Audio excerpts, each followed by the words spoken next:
Welcome to Bunch Formation, your newest favorite college football podcast. I'm Chris Vanini, and I'm going to be careful turning any corners on my motorcycle this week.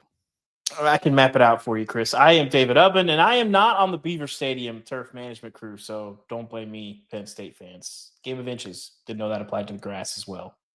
Folks, we have a loaded show here to get to. First off, if you didn't listen to Bunch Formation After Dark, it's in your feeds right now. We went through a lot of games on there. We talked about a lot of things. We recorded it live on YouTube Saturday night. Had a good time. Thanks for everybody who was there. I believe that was the highest viewership and active participants we've had on any of those yet. So I really appreciate everybody who was there. Apologies for my video quality on that. I didn't realize that our good friend Ari Wasserman didn't have such great internet, or maybe he was using it all up for his show or something like that. But had a good time. Saboteur. Yeah. So we're not going to repeat everything on that show. So go back and listen to that if you haven't yet.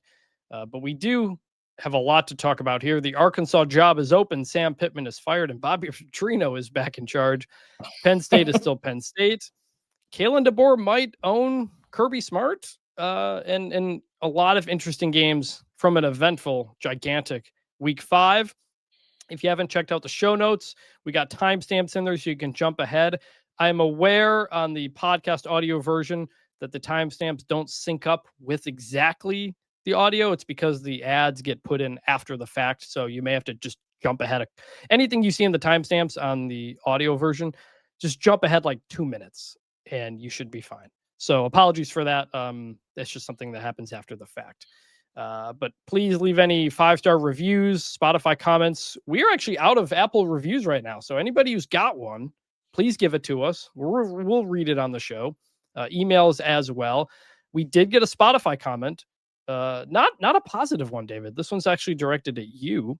It's from Morgan J. Simon. Getting curious whether David actually likes college football this season. His response to more than half the sport is, eh. I believe that was my response to Louisville, but I feel like that my wife might have been the one who left that comment, because there's been more than a few things. If I'm unmoved by them, my response is kind of eh.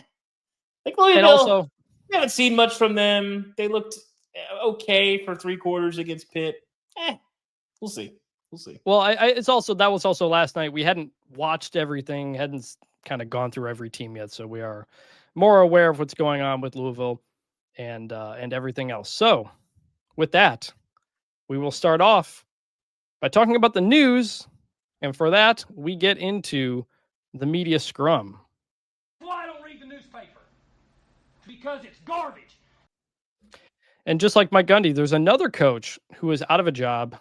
Sam Pittman at Arkansas. He was fired on Sunday following a 56-13 loss to Notre Dame that was not even as close as that final score says. No. This was expected. He's been on the hot seat really for like years, and it was just kind of a matter of time. And when you have that Notre Dame performance, bound to happen. We do have interim head coach Bobby Petrino. What a sentence. It is not John L. Smith, so I guess there's no reason to smile. We'll see if this one goes better than that interim run. David, you're the native Arkansan. You people there. Before we get into Petrino in the future, let's talk about what Sam Pittman did. What were the feelings about him there? I think he's still going to be remembered fondly in Arkansas. Obviously, the last season or two has been frustrating for Arkansas fans, but when he took over the program, it was literally at its lowest point. You know, the bottom fell out under Chad Morris, and Sam Pittman basically overnight made them competitive in a really weird 2020 season. His first game, was against Georgia. Everybody kind of thought I think they were like 30-point underdogs in that game. They were competitive in that game, and they were competitive immediately. And then they win 9 games in year 2. And the way that things go, just a trajectory, they win 9 and you win 7, you win 4. It's tough to bounce back from that.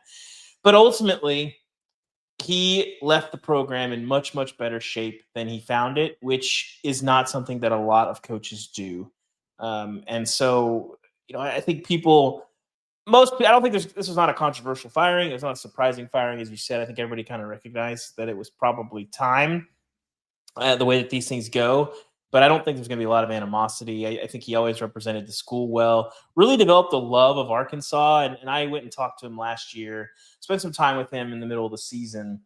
And, him and his wife bought a house in Hot Springs. They put the drooling Razorback statue that's kind of a replica of one that's outside the stadium, outside their house, looking over the lake on Lake Hamilton in Hot Springs. And he said, I know that when I'm done, that's where I'm going.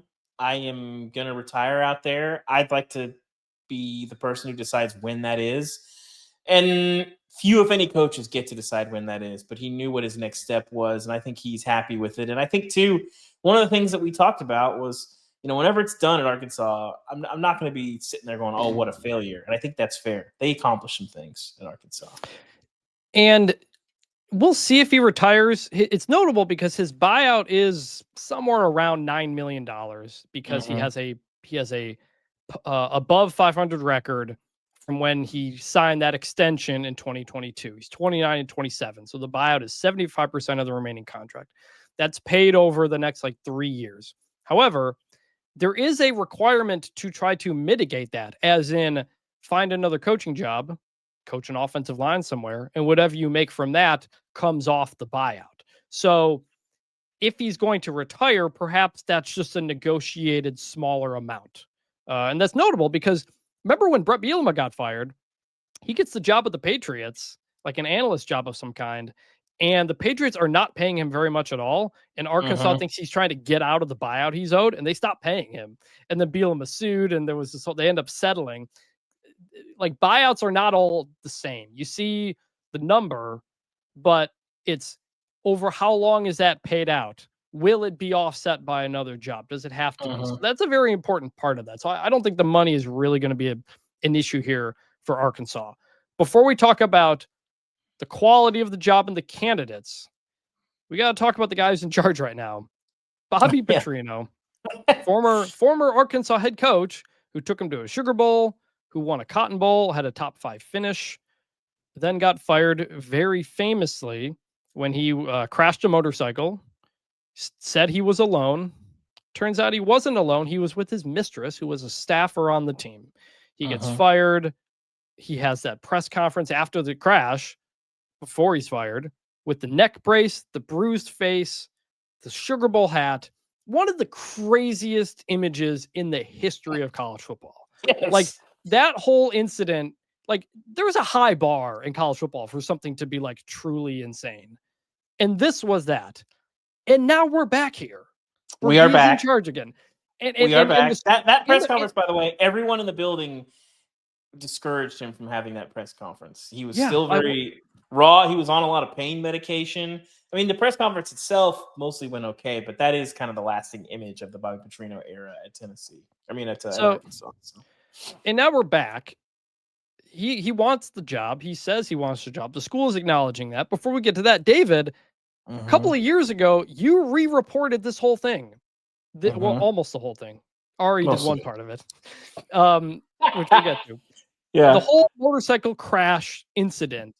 Yeah. Real quick, in 30 seconds, can you just kind of describe what you found going back to it? And I think it's important to note that he wasn't fired for having an affair, which I think is in that story. He was fired because he lied to his bosses. He undercut the trust that they felt like they could have in him. And once they felt like that trust was betrayed, well, then they couldn't do that. And then on top of that, you violate state employment laws when you posted this recruiting job. And I will say he was ahead of his time in putting female staffers on his recruiting staff and the attention to detail and some of the things that they can do hospitality wise that I think they're uniquely gifted to do. He was one of the people that did that, but just don't have one of those people be your mistress that doesn't have any experience in, doing that or fundraising and all that stuff. So yeah, I mean, don't lie to your bosses. But the problem is all of the people that were involved in that at Arkansas are gone now. So none of the people that are there now he lied to. So they're good with it. I mean, the real thing that's fueling this is winning is a drug. People are addicted to winning. And they've never seen Arkansas's program floundering under Bobby Petrino. So it's well, surely if he's there, it's going to be great again. And We saw a similar thing happen at Louisville, and it was great for a little bit. Don't forget, it won a Heisman Trophy. Lamar Jackson, the world on fire there. And then the bottom fell out there. The recruiting was very bad, and the program was in a really tough spot. But when Bobby Petrino was fired, he was at the height of his powers at Arkansas. And so there's a lot of people with a lot of money and influence at Arkansas that would love to see Bobby Petrino back as the head hog. We'll see we'll see if we get there. I think a lot of that, we were talking about for the show, a lot of that will be determined by what does the next, 8 weeks look like in the interim. Yeah. And if he's going well, I mean, it's going to happen. When you re-reported that story, there was one part of it you couldn't do, which was the woman who had the affair with Bobby Petrino and her husband, they're still together. They were engaged when all this was happening, by the way. Yeah, they're still together. They live near where Ari and I live here in Texas. And Ari went to their house to try to get comment because that's what you have to do as a reporter.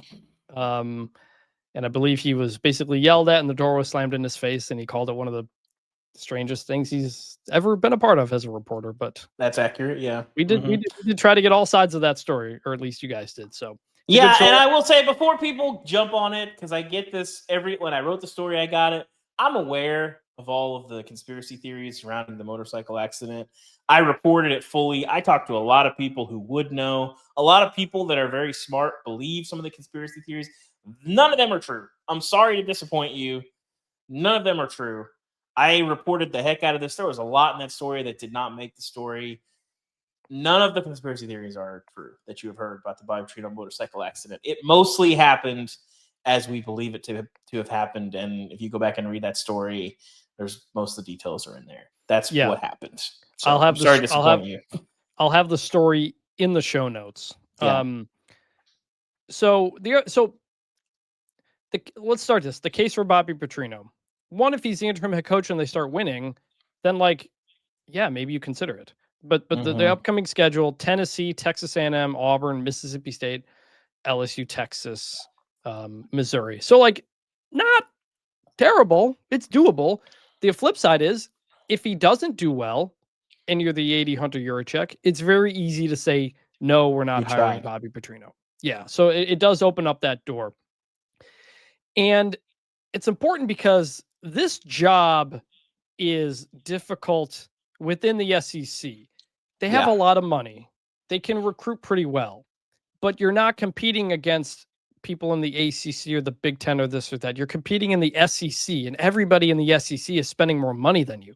I've talked to player agents who all said, Arkansas is way underpaying players compared to other schools. Sam Pittman himself. Well, can we hit on this briefly? Yeah. So you've got industry. You have Walmart people, you have Tyson people. Those people have not been as, I say mobilized. They have not been courted as hard as you would like. People made a big deal of the Tyson thing when they hired John Calipari. Yeah, like that they kind of mobilized that. And there's money in Arkansas, but you got to have a head coach who has those relationships and moves people and says, I believe in what we're doing here. So when he asked me for $5 million for our, we call it the NIL budget, whatever you want to call it, $5 million for players, I want to give them that money. And Sam Pittman was just not that. I think that was probably his greatest flaw. I would say it's probably fair to call it a fatal flaw as a coach because it's a talent acquisition business. And the talent wasn't there. And I think it was just because they weren't as aggressive as they needed to be. No. And if you're Arkansas, you have to be aggressive. Tennessee knew they need to skirt the rules a little bit in terms of when there is this wild west atmosphere around NIL. We need to jump in there and say, well, the rules weren't really clear, so we're going to do 80 and a 55 and hope we get clemency. And it mostly worked. Arkansas is just not doing that. And I think you have to when you're playing at a place where you are fighting an uphill battle relative to resources, whether that's talent, whether that's money, all the things that lead to winning. Arkansas is in the bottom half of the SEC in terms of quality of job. And you've got to do everything you can to get an advantage. Look what Ole Miss has done. You have Lane Kiffin. He moves people. They've mobilized the money. Ole Miss is not a great job, but they're thriving right now because they have a coach who's aggressive and obviously a good on-field coach and all those things. Yep. So something to think about. And the other thing with Arkansas, so Arkansas is, I think, 13th in the SEC in 24/7 sports team talent. They are ahead of Mississippi State, Kentucky, and Vanderbilt. That's it. Like this is a near the bottom SEC job. And so you don't have much in-state recruiting talent. Like even Mississippi State's got talent in that state. Arkansas just doesn't have it. You need to get into Texas and do some things there as well. And then there's the internal part of it with the money too. John Calipari's making $8 million to be the basketball coach. They've got a lot of money going toward basketball. They've got a lot of money going toward baseball. And the AD, Hunter Yurchuk, said a couple of weeks ago, he ruffled some feathers when he was like, look, we are ready to compete for a national championship in basketball and baseball, and we're not there in football. And it upset people, but it's true. And so if you're the next coach, you're thinking like, hey, of that rev share money, are we getting less at Arkansas than other schools because more's got to go to basketball? Like that is very much a real thing that they need to figure out. Like not just the money versus the SEC, money internally as well. It's almost like a Kentucky problem where you've got a lot of that going to basketball. And so when you talk to player agents about Arkansas, they're underpaying people relative to others. Sam Pittman was paid near the bottom of the league. So are you going to pay up and get a coach? Are you going to pay less to get a coach who then puts more money toward the roster? Like that could be the case for Petrino. Hey, maybe Petrino takes the job for $3 million and you use that extra 4 or 5 to go get players. I mean, like there's a case to be made for that. So it's a really interesting job. Of all the jobs that are open, of the 5, 4 of them to me are all very, very close. You have Arkansas, Oklahoma State, Virginia Tech, UCLA. I graded them all a B in my job profiles. It's not trying to be a cop-out. It's more just like there is some upside, but it's different at different spots. Arkansas can spend more money than Virginia Tech or Oklahoma State, but Virginia Tech and Oklahoma State have a better path to the playoff based on the conference they're in. So it's like, it just depends what you want. I do think Arkansas will ultimately get the best pool of candidates for that job compared to some of the others, but it is a difficult, you can make the case it's not the best job, but I'm making the case that it is best available based on what most coaches are going to look for, which is it's an SEC job and they'll pay me like $8 million. That is typically what you're getting in the SEC. Do you think Arkansas should rank as the best job available right now? Yeah, probably. I think the upside is there. We've seen them do some big things, in the last 10, 15 years. Ironically, the Bobby Petrino did a lot of those things. The Petrino thing, Hunter Yurchuk's not dumb. Like, all the reasons that you don't want to hire Bobby Petrino. Yeah, he's a good AD.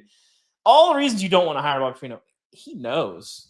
But at the end of the day, go ask Bubba Cunningham at UNC. Sometimes, just because you're the athletic director doesn't mean you're actually running things. Like, if people that are writing the checks want something and you don't have a way to prevent it from happening, it's going to happen. And sometimes it works and sometimes it doesn't.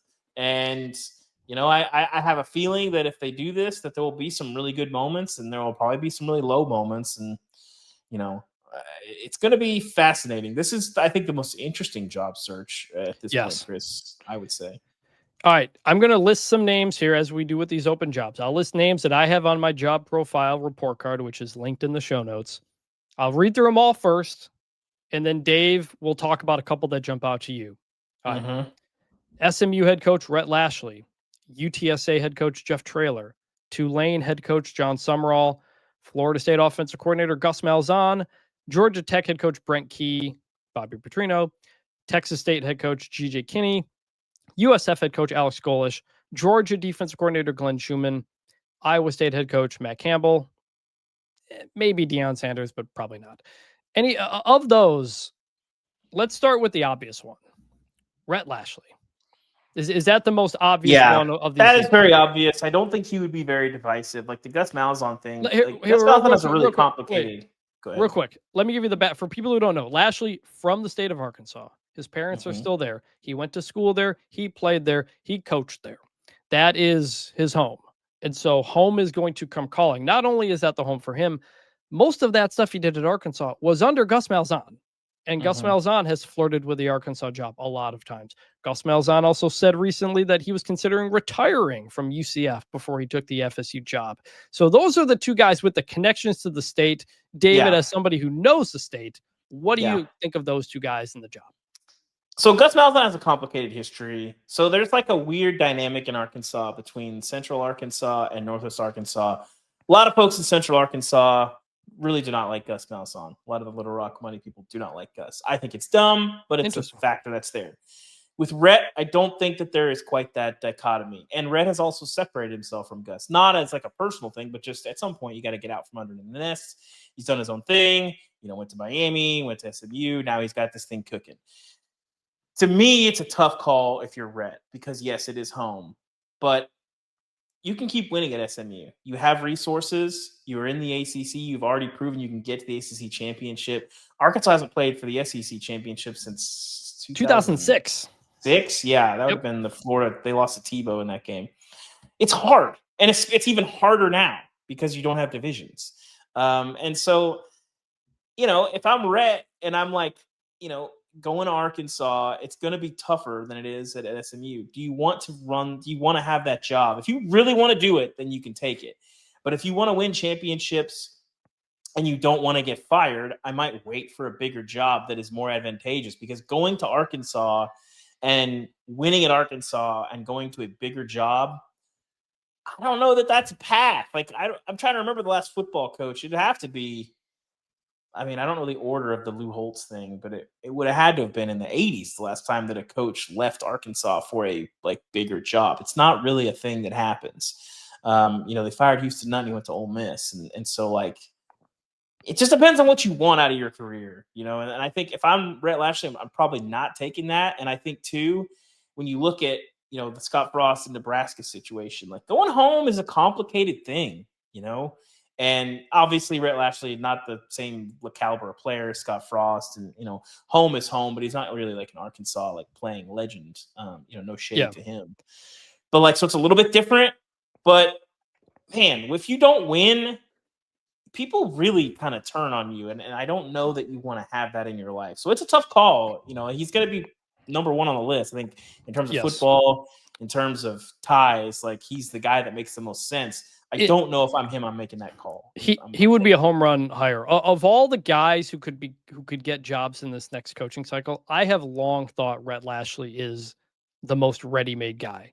I've sat in meetings with him, coaching meetings. I've seen him run the program. He knows how. So when Sonny Dykes got the job in 2018, I spent a lot of time with that staff. I did a series of stories about how a new staff kind of gets going. And Rhett always jumped out for being really on top of things. This was a guy who was prepared to be a head coach. So I'm not surprised that he then takes over for Sonny and elevates it even more. Under Sonny Dykes, SMU got good, but they trail off at the end. The defense was bad. Rhett fixed that. And they won a conference championship. They made the playoff. He's constantly dealing with billionaires. You want a guy who needs to go to somebody and ask for some extra money for something. He knows how to do that. He will do everything that Arkansas needs in a coach. I think he's very, very sharp. But I also think he's going to have a lot better jobs coming his way. What if Florida opens? What if Florida opens? What if Auburn opens? What if Ole Miss opens? What if various other things? There could be a LSU, who knows? I think he's going to have his choice of better jobs. And the SMU billionaires have always told me, we're not losing Rhett for money. We may lose him because he does something, but it ain't going to be for money. And he just signed a new contract. Don't know the details because it's a private school, but they paid up to keep that defensive coordinator too. Scott Simmons, very good coach. SMU could have lost him to somebody else and they kept him. So he's been getting the resources he wants. You're in Dallas. Recruiting is not that hard to do when you're there compared to Arkansas. We're going to have to do more. So yes, clear number one guy. I don't know if he takes it. Elsewhere, I've heard you may know more than me. I've heard the Arkansas people really liked Jeff Traylor when he was there for 2 years. I think it was 2018. I think that the administration likes him. I think he's underwhelming for fans because of the record and because it's kind of tailored off. And I think that shows a lack of respect for how hard it is to sustain and win at the G5 level. I think he would kill it at Arkansas. I've heard that they know they need to recruit Texas better. That is where you typically got a lot of your players. And Jeff Traylor would kill in recruiting Texas because he's a former high school coach there. He knows everybody. I think that John Summerall's at Tulane, kind of the same boat as Lashley a bit, where it's he's going to be like 1A, 1B guy. Everybody's going to want to hire him. Fantastic coach. All he does is win at Troy, Tulane. He coached at Kentucky, played at Kentucky. Like, he could do better than Kentucky, similarly. So he'll be interesting. I put Brent Key on here just because, like, he's at his alma mater, and so it may be tough to pull him away. He really loves that place. But he is among the lowest paid coaches in the ACC. His AD left for Michigan State. The finances there are tough. You're always going uphill there. But that's a guy who's made the most out of what he's got. I think he'd be a good coach wherever he goes. I don't know if he wants to leave. I just think he'd be a good fit. And then you have kind of some of the other guys. GJ Kinney, he's been a coach for a few years. Young guy, 35 years old. I don't know if he's ready for an SEC job, but he'll get interest at like Oklahoma State and stuff like that. Alex Golish at USF, similar deal. Kind of got to see how the rest of the season plays out. Matt Campbell, I know Iowa State fans get mad every time he's on every single coaching list, and understandably so. He has not left. He has stayed, despite lots of interest elsewhere. Just putting it in there because other schools do want to hire him. If you want to change the scenery, you could do worse than Arkansas if you're Matt Campbell. So it's a similar deal. Like, one of the really good supportive fan base, not as many resources, but you maximize what you got. So that's that. All right. So that's it for Arkansas. We'll have more on theathletic.com and on this show for that coaching search and others as they play out. So with that, we're going to jump back into games from the weekend, talk about a few different things, and see where that goes. Kids are playing their tail off, and the coaches are screwing it up. And we're going to start this kind of with a theme, which is highly touted quarterbacks who have been struggling. And that's your Drew Allars, your Cade Klubniks, your Garrett Nussmeiers. Kind of been the story of the season so far this year, honestly. And we'll start with Drew Allar, who we did criticize a lot on the show on Saturday night, which again is in your feed. Drew Allar I looked up the numbers this morning. Drew Allar is currently 86th nationally in yards per attempt. Yes, that includes the Oregon game, but they played 3 cupcakes. 86th. He was 16th last year. He doesn't look better. And he doesn't have Tyler Warren to throw to.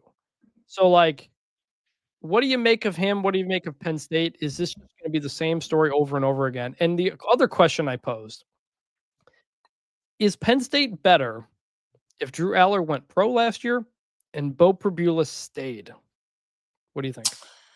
It's an interesting question. It's very hard to evaluate quarterbacks off of TV. If you're there, you can see what he sees, and are the receivers running open and he's just not seeing? He doesn't have any interest in throwing more than 15 yards down the field. But all I see are, okay, let's look at the numbers.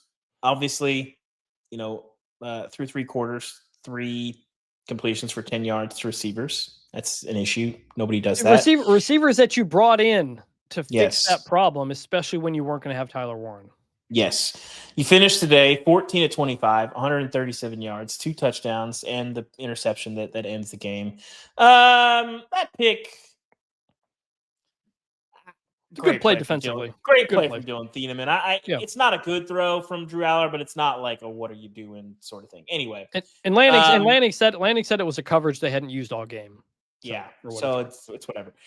When I watched it, you didn't see a lot of the here's an 8-yard speed out and he throws it in the dirt. We didn't see a lot of that.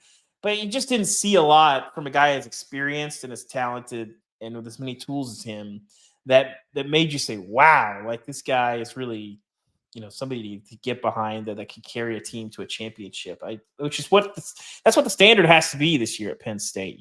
They're as good as anybody in the country in terms of just pure talent. And I just didn't see that. And so where do you go from here at this point?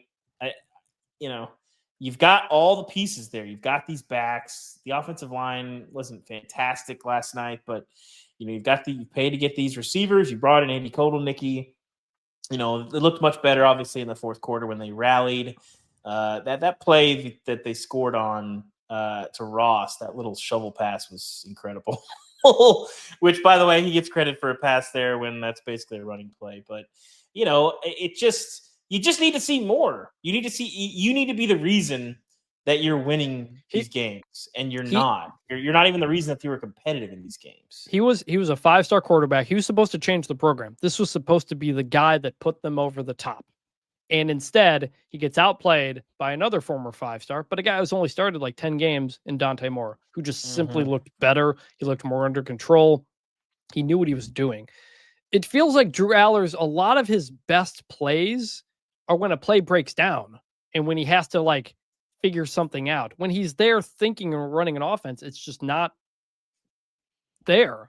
Like, I picked Penn State to win the national championship.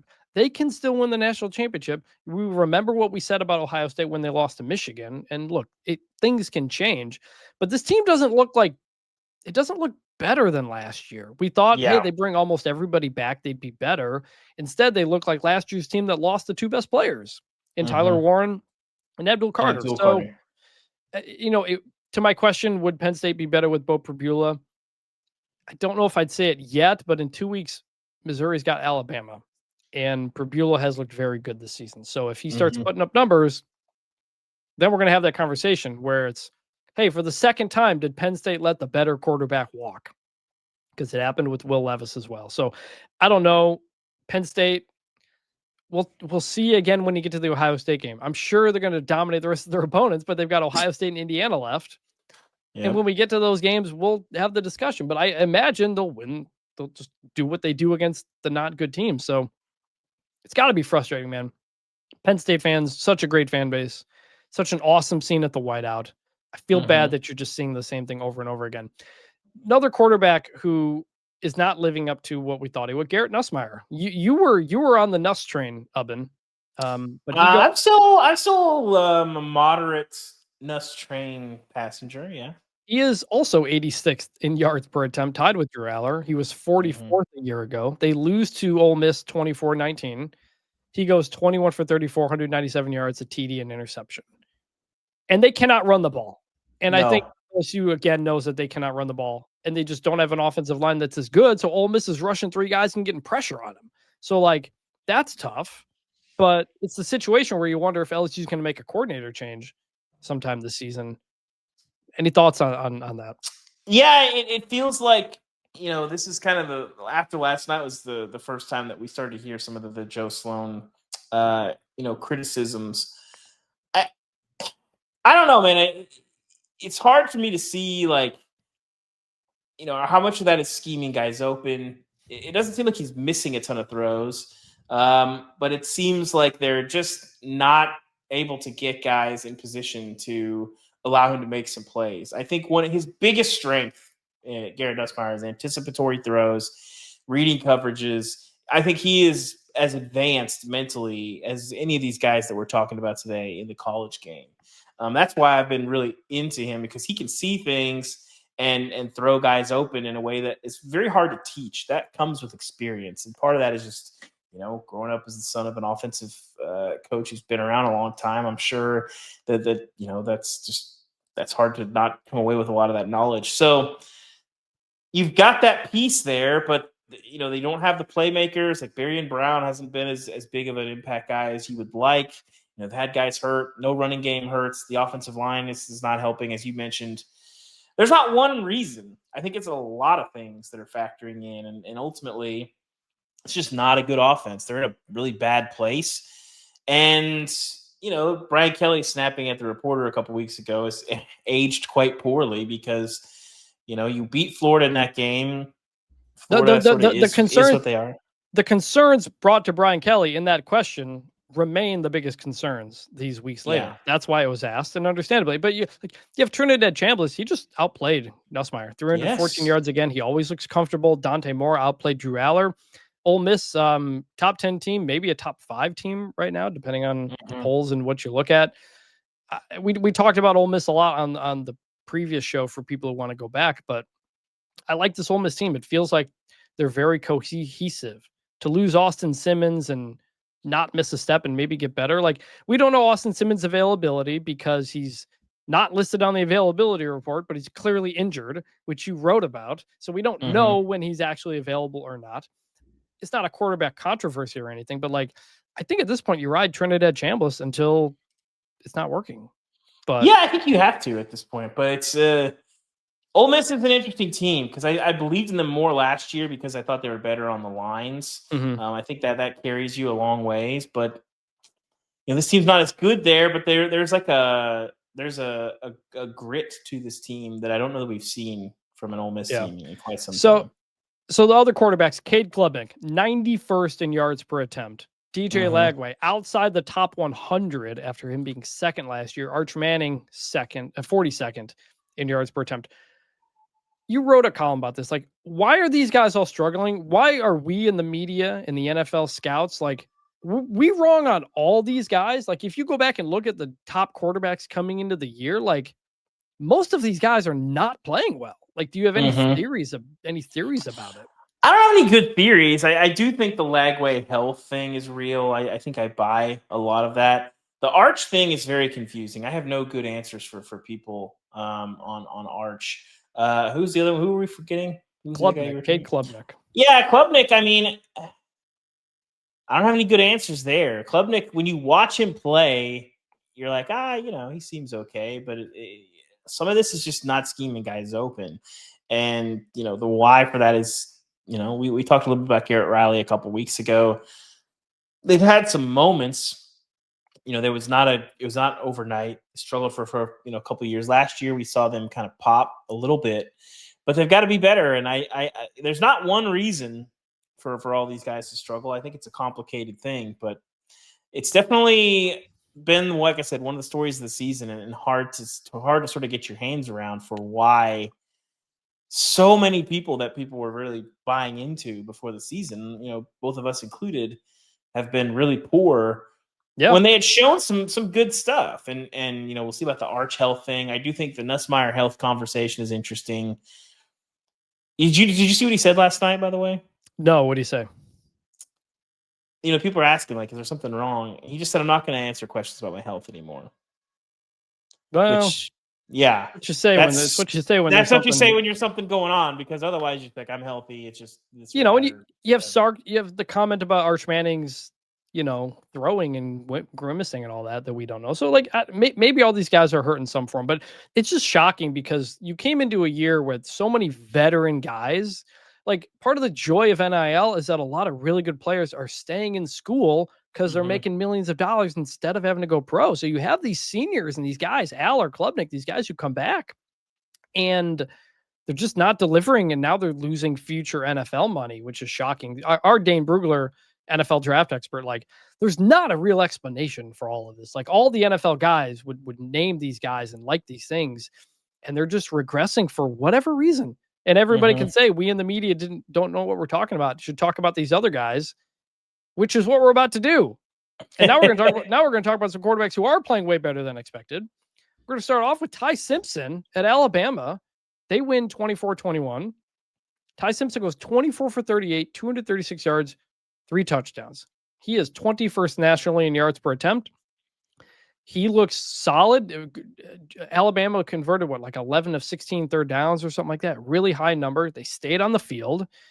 And one of my takeaways is that I think Kalen DeBoer just owns Kirby Smart when it comes to game planning for the week.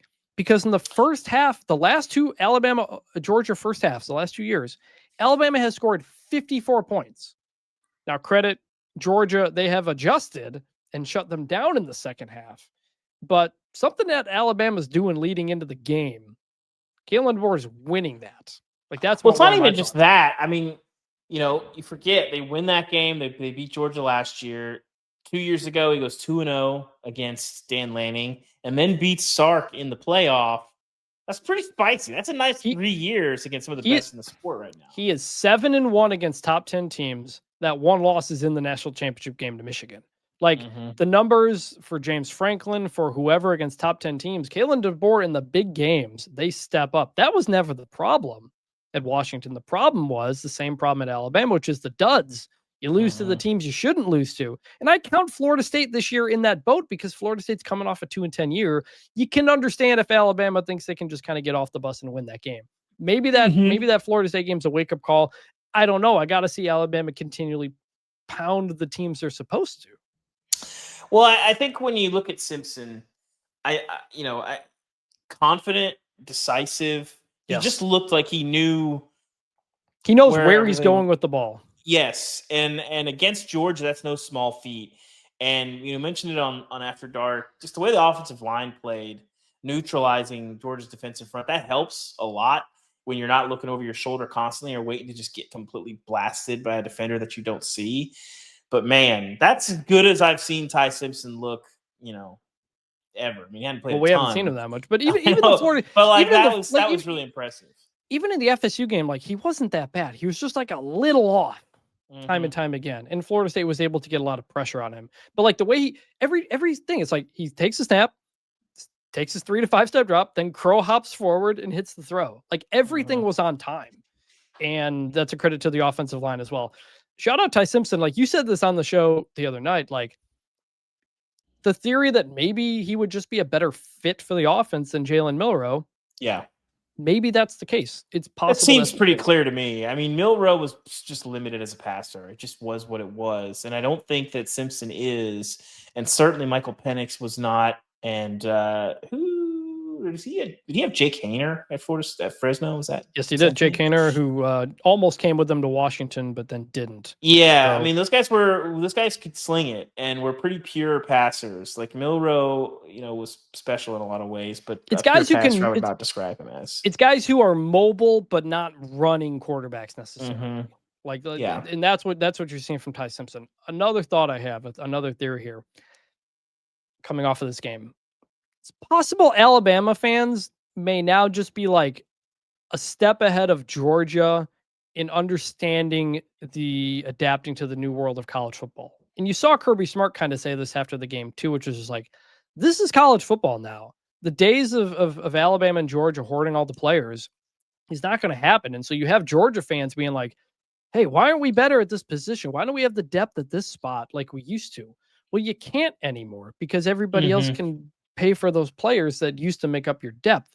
I think Alabama fans went through that last year with Kalen DeBoer, and now you come out of this win. Like, I'm not going to say Kalen DeBoer has reset expectations in a good way, but maybe it took a year like that for Alabama fans to understand it, and maybe Georgia fans are going through it now because I don't know if this is a Georgia team that's going to make the SEC championship.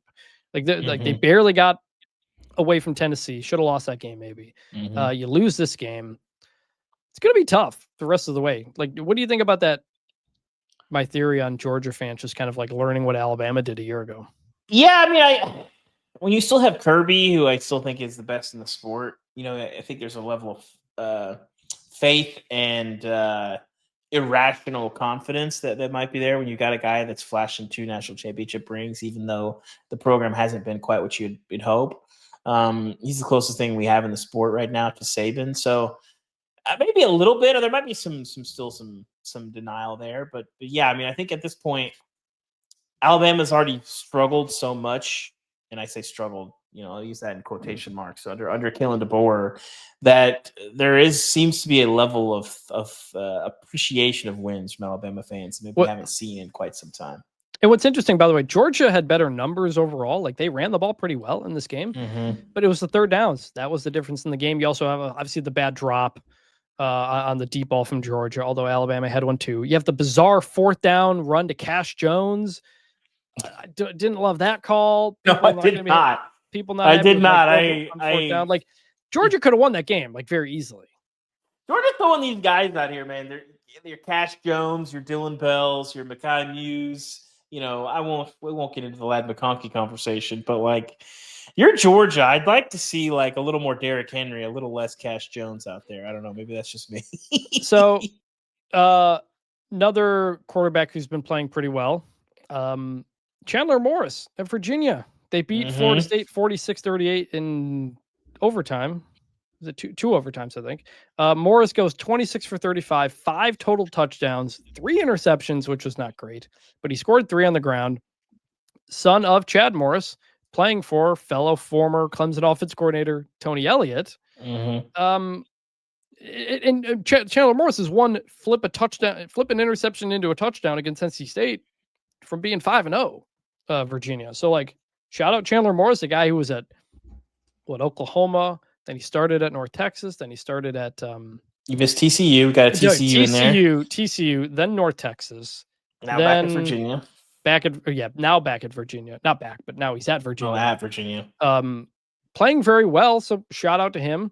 Tommy Castellanos, I think we kind of learned the flaw there, which is like if it's a passing down, just blitz because he's going to run back, throw it up in the air because they cannot apparently block so well. So first off, shout out Virginia. We talked about the field storm on the last show. It was scary looking. It looked like 19 people were treated for injuries, but nobody seriously hurt. The players. I've seen that before. It's called World War Z. So don't go into Tommy Castellanos and flip him off and record it. That's loser behavior. Don't like that.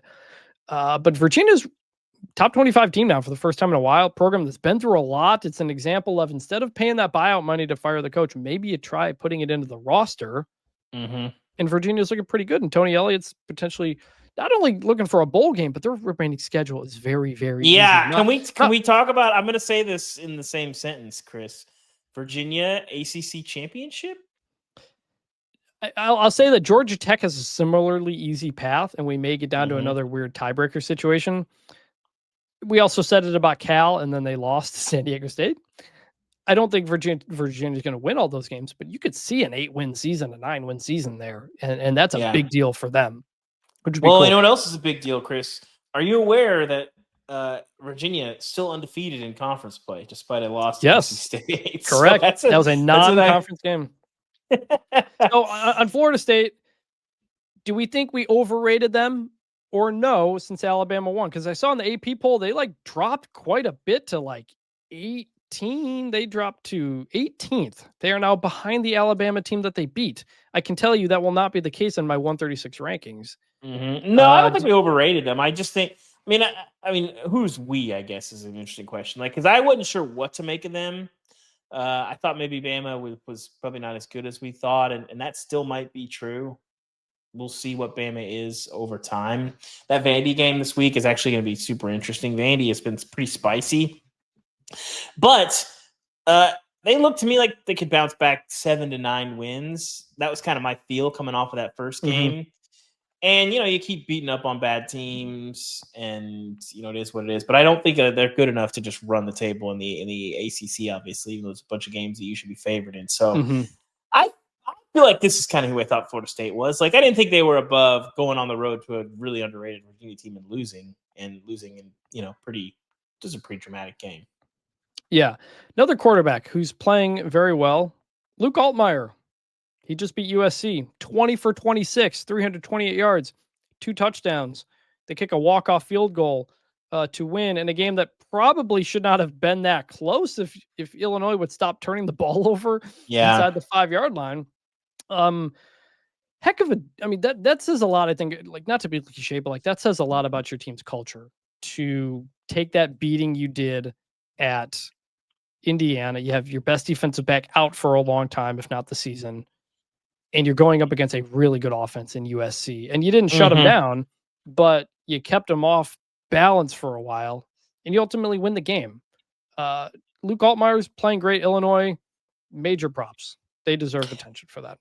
Yeah, for sure. I think with them, it is going to be interesting to see because we've seen them look pretty average at times this year, and they were not average a year ago. And, people were talking about Indiana taking a step back. Illinois, great game on Saturday. They've got to prove something to prove that they're not going to take a step back and still be in that playoff conversation by the end of the season. I'm not sure I'm quite there with them yet.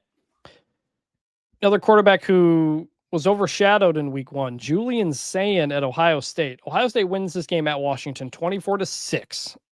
I think Ohio State looks like the best team in the country. I think their defense is unreal. They have not allowed a red zone touchdown in 7 trips. They've allowed 22% third down conversions. Even though DeMond Williams was completing passes, they were not sustaining enough drives. And when it got into the score zone, Ohio State really locked up. I still have Ohio State number 1. But Julian Sayin, 22 for 208 yards, 2 touchdowns. His first road game, tough place to play. He throws a lot of safe balls, balls that aren't going to be intercepted. He knows how to be careful with the ball.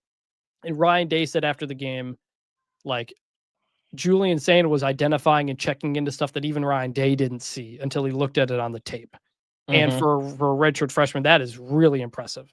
Again, not saying Julian Sain's going to win a Heisman or something, but like that's the exact kind of quarterback you need to get that you got from Will Howard last year. I thought that was fantastic. We obviously have the weapons around him. Like it is a little similar to the Will Howard situation, and considering that he blocked Will Howard win a national championship without having to be Superman, the defense is what the defense is. The running game is probably not as good, certainly, as it was a season ago. There's no Travion Henderson, Quinshon Judkins, but the receivers, I mean, obviously you got the best player in the country. I mean, you got a Carnell Tate who's great, Brandon Ennis, great player. Like, he seems to understand he doesn't need to be Superman. Well, Will Howard, of course, he understood that. He's coming from K-State, a different situation. He's a lot more experienced. He's played a lot more football. It's a lot easier for him to be like, yeah, like when a guy's open, hit him. Don't, wait for your third read that might be open on like a little deep post route or something. Okay. So he understands that. And I think that Ohio State's been benefiting from it, and they don't need to be super like Ohio State. Are they the best team in the country to you right now, Chris? Again? Yes. Not clear far and away. Not that there aren't teams that can't beat them, but yeah, I think I would they say look narrowly. like I'm a kind of complete with you team. on that. Yeah.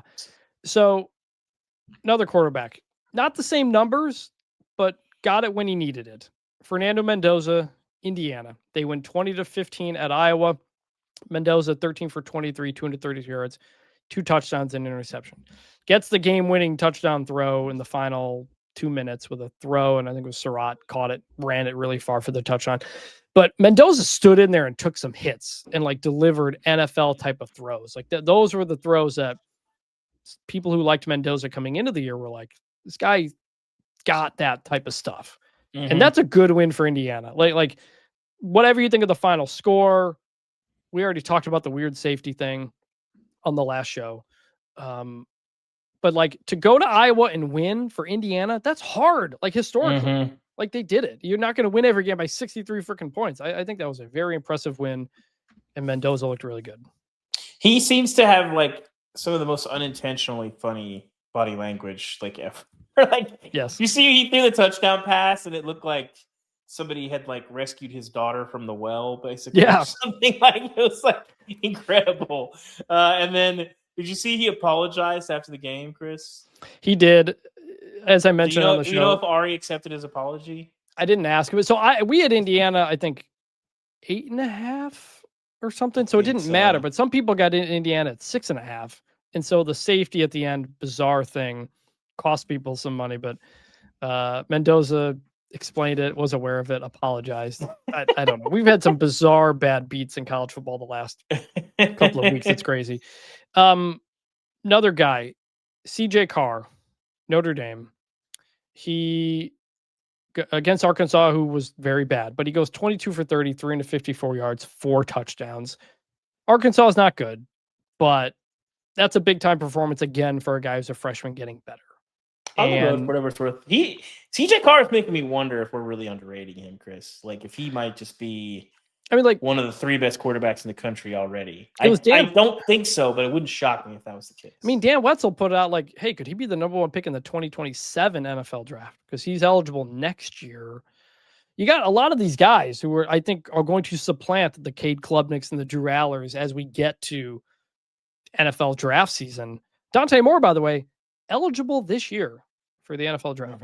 I think it's very early. You know what I wonder, Chris, is we're thinking about all these quarterbacks that are underachieving. What do you think the odds are that some of these guys that are not having great seasons do what people wanted Quinn Ewers to do last year, where you take a big time offer and you hit reset and you go play, one more year, change of scenery, get some different tape out there. I'm curious if we see that. I don't think they have eligibility.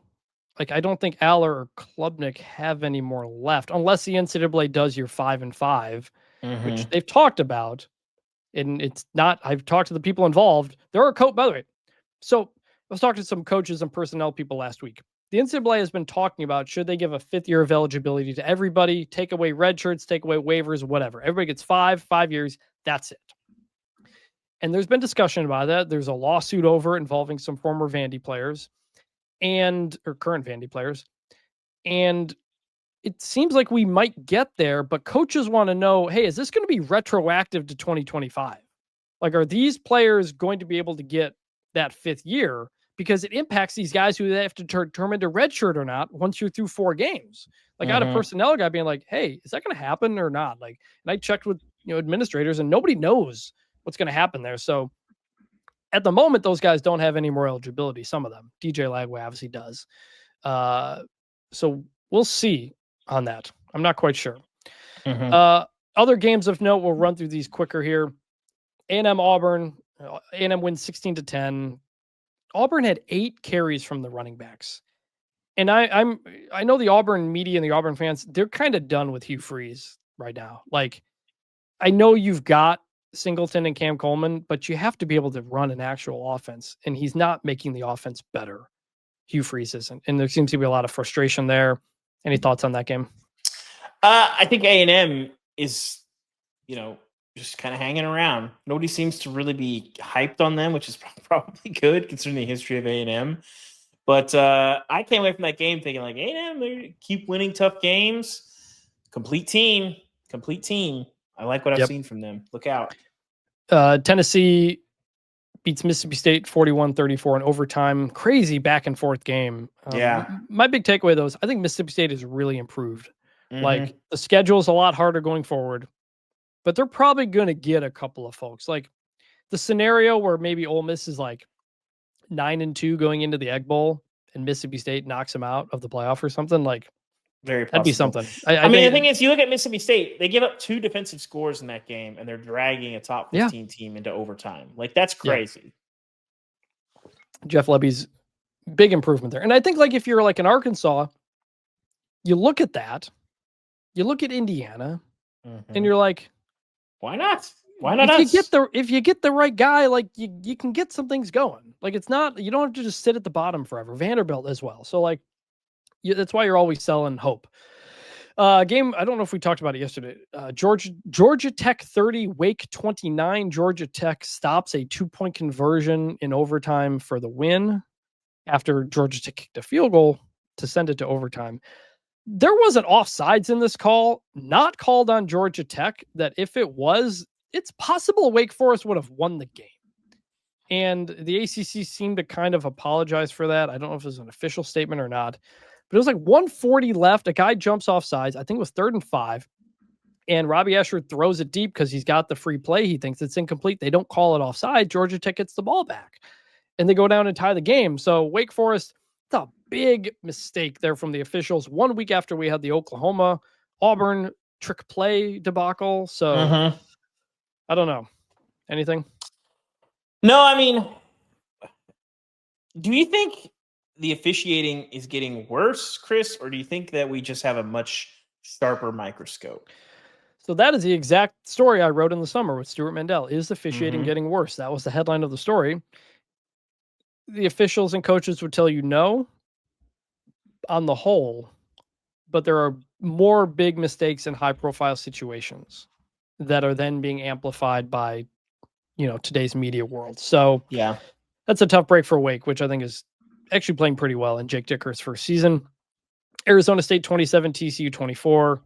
TCU blows a 17-0 lead in this game. They turn it over on their final 2 drives as Arizona State kicks a field goal to win. That's a big-time loss, man, for a TCU team that you were about to be, I think, 4-0, puts you in really good position for the Big 12 race. Yeah. Can't have it. The thing is, that's a frustrating loss because they should have had it. They'll get more bites at the apple. Like, they will. I am confident that a 2-loss Big 12 team, 2 losses in conference, will be in Arlington. So you got to make sure that it's you. So it's frustrating, but it's not like you feel like you got to win out to stay in the playoff race. Like, if you're sitting there at the end and you're 7-2, you can feel pretty good about we're probably going to be in Arlington with a chance to play our way to the playoff. We'll see.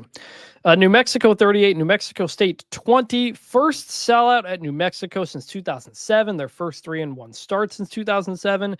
We did wonder if they'd wear the awesome turquoise jerseys. They did not. They were all cherry. But this is awesome for a place like New Mexico that got destroyed by the portal and coaching changes last year. Remember, Bronco Mendenhall comes in, has a solid 5-7 debut season, and then he leaves for Utah State in your own conference. You lose Devin Dampier, you lose all your good players. Then the same thing happens with basketball, where you lose Richard Pitino and your entire roster. So they've been through a lot. So to see them 3-1, to see the excitement there in New Mexico, a state that doesn't have a major pro sports team, like they rally around really New Mexico basketball, but for football to give them something, for Jason Eck, the first-year coach, who we both know pretty well. Really cool situation there. It is. For New Mexico. Wanted to shout that out. Louisville 34, Pitt 27. Pitt led this game 17-0. They blew it. Louisville, I think your feeling is still right? Yeah, I want to see more from them, but they have not impressed me. Like they were getting so dominated early on. But the game changed when the ball boy fought for the ball. And David, you talked to the ball boy. I talked to the ball boy. You have a story out. You have a story out in The Athletic now. Tell me what that conversation was like. So the ball boy, he was laughing because he's like, people say, "Oh, this guy's taking his job too seriously." It is his job. Like, he's a senior at Louisville. He's been working in the equipment room for, since he's a freshman. He chose his college because of the equipment staff. Like, when he was going on visits, like he was asking around and being like, "So what are your opportunities with like equipment staff?" And every school he went to was kind of like, "What are you talking about?" Didn't really have good answers. And Louisville was like, "Yeah, let's go. We'll introduce you to our main guy." And he's been working there. He played football in high school. He's from Murfreesboro outside of Nashville, and like just wanted to stay in a part of the sport. And, basically they lost a bunch of footballs at Pitt 2 years ago, and he was not going to let that happen. I learned a lot about the logistics of this, because when there is a turnover, then there is an inherent conflict that happens, because when there's a turnover, then the other team has possession of one of their balls, and the ball boy's got to go get it. Usually it's not an issue, but the last couple of years we've seen some incidents where it becomes an issue, and it was a pretty fun story to do. I learned a lot about the equipment manager world. Yeah, and the game changed. It was a 34-10 run for Louisville, I think, after that play. Yeah, he said he wasn't sure he wanted to take full credit for the win, but, yeah, he said it didn't hurt. The thing is, like, the whole incident, like, he's like, when you win, I just want us to win, because this whole thing would look very differently if we won, which is true. So, yeah. Cal 28, Boston College 24. JK has 254 passing yards, 2 touchdowns.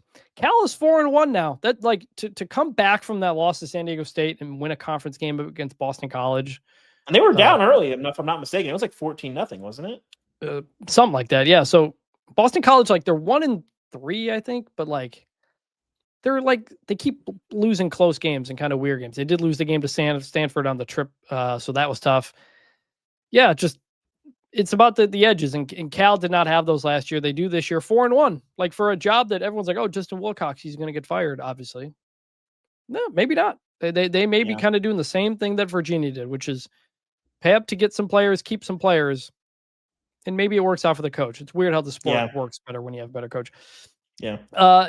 I mentioned this last night. ULM 28, Arkansas State 16. This is here because ULM ends a 16-year losing streak to Arkansas State. Congrats to the Warhawks. And Butch Jones now 1-4 after he had kind of turned things around at Arkansas State. So not good. Not great there. Not good. North Texas 5-0 after beating South Alabama 36-22. And next up, USF on a Friday night. That is going to be fun. The night before Red River. That's going to be a game we're all going to be watching in a couple of weeks. Yep. Drew Mestemaker, fun team, North Texas. They figured this thing out, especially on defense. Cincinnati 37, Kansas 34. Cincinnati field goal in the final seconds to win. Crazy game, back and forth. Cincinnati had a bunch of touchdowns called back. Jalen Daniels passed for 445 yards. Both teams. Yeah, he was incredible. That's a tough waste for a big day for him. But another situation here, a coach who came in, we all thought he was going to get fired, Scott Satterfield. Cincinnati is now 3-1, and that one loss is in the, down to the final play against Nebraska. So, like, again, another coach, maybe we don't want to have a hot seat watch on this episode because they've either been fired or the coaches are starting to win some games or they didn't play like Florida. So that's interesting to see. Then again, we didn't really get to, because it was later, Iowa State 39, Arizona 14. Just when I was starting to doubt Iowa State, they destroy Arizona to move to 5-0. Arizona, not what I thought they were. Good win. Yeah. We need to see some, I still am not sure what to make of Iowa State. Like, it's just that was impressive. That was probably the best thing we've seen from them. I picked Arizona to cover and Rocco Beck to go under 236 passing yards. Neither happened. They saw it. It was supposed to. They blew that up in the locker room, Chris. They were talking it up. I think I went a little over 500 on the picks. We'll get to that in the preview episode later in the week. So with that, it's time to get to our helmet stickers.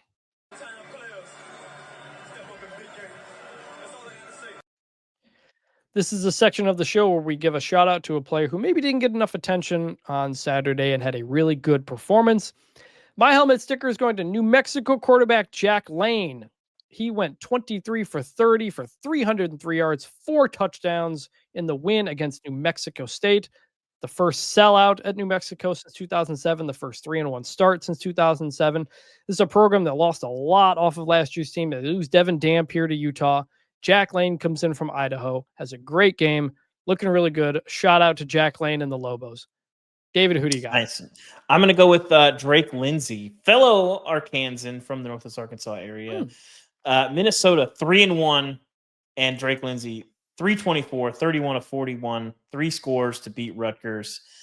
The Gophers fighting a little bit.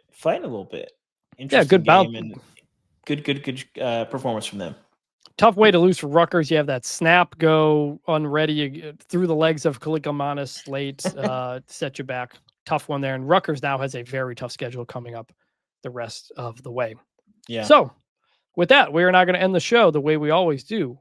And that is by remembering some guys. It's better than this. Guys being dudes. And considering we talked a lot about an Oregon quarterback who played pretty well, I'm going with a former Oregon quarterback. That is Kellen Clemens, quarterback there from 2001 to 2005. He's the guy after Joey Harrington. Solid career.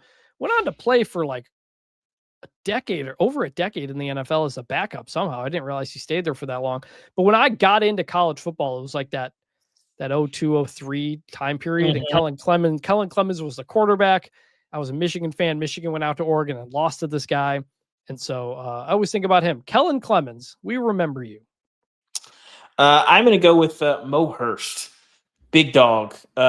First of all, Chris, I wish you had gone with Dennis Dixon. I was waiting on Dennis Dixon. 6'2", 290, All-American at Michigan. I just love the big dudes up front. And we had some good moments. We were talking about it on the After Dark episode, Chris, but Caden Proctor, his 5-yard run, whatever it was one of my favorite highlights of the season. And, no, it was like a 10-yard run. He was a first and 10. He picked it up. Yeah, it was incredible. My favorite play. But so I wanted to give some love to the big fellas. And Mo Hurst, I love the big run stuffers up front, like the Jordan Davises of the world, the Jalen Carters of the world. Mo Hurst in that ilk. Really fun player at Michigan. And shout out to Mo Hurst. We remember you. It's only been, 6-7 years, but hey, we remember you. I had a drop here. Oh, I didn't add it to it. It's from Pro Wrestling. Big E from WWE who says big meaty men slapping meat. We use it. We use it on the wrestling pod for the big guys. I should have added this earlier, but we'll have that moving forward. Because yes, we love the big guys here. And we have a remember some guys nomination from listener Clinton Eubanks, who says a really good, not the best running back tandem in college football history, but the best 2 names in the same backfield at the same time. Deuce McAllister and Joe Gunn of Ole Miss. David, do you remember them much in college? I remember Deuce McAllister. I don't remember Joe Gunn as much, but I definitely remember Deuce McAllister at Ole Miss for sure. Yes, I remember Deuce more for the NFL. Obviously, a lot of people do, but appreciate that nomination, Clinton. By the way, folks, we are out of Remember Some Names nominations from the listeners. We got a big chunk. We have now through those. Please email us bunchformationpod@gmail.com for the guys you want to remember on the show, and we will continue that. That's going to do it here, David. We got week 6 coming up. We'll be back on Thursday to talk about that. After an eventful week 5, we haven't talked about the playoff race yet because I think it's too early for that. And I don't know. It's so wide open. There's no form to it. There's 40 teams in the mix. Like the only team to really have the discussion about right now is Notre Dame, which we did a year ago. They have to win out and then we'll see. But like until we get closer, I didn't want to just have full on playoff talk because I think we're all focused on our teams right now and getting better and winning week to week. And we'll see. It's so wide open. The conference races are open. The playoffs open. It's awesome. The carousel is spinning. A lot more to come. We have made it through September, David, on this show. We appreciate everybody who's been listening, subscribing to the channels and everything. We've been slowly growing the show since we started in late spring. It's been very fun to see it. Every email, every comment, we read it all because we want everybody to be a part of this. And we've been having a lot of fun. Had a lot of fun last night. And Yeah, you know what I think of that comment on Spotify, Chris? All right. Anyway, thanks for listening. Bring back the turnover chain and good Lord, bring back the Ryder Cup next time. I'm tired of this. Stop losing. Tough one. We'll talk to you guys on Thursday. See ya.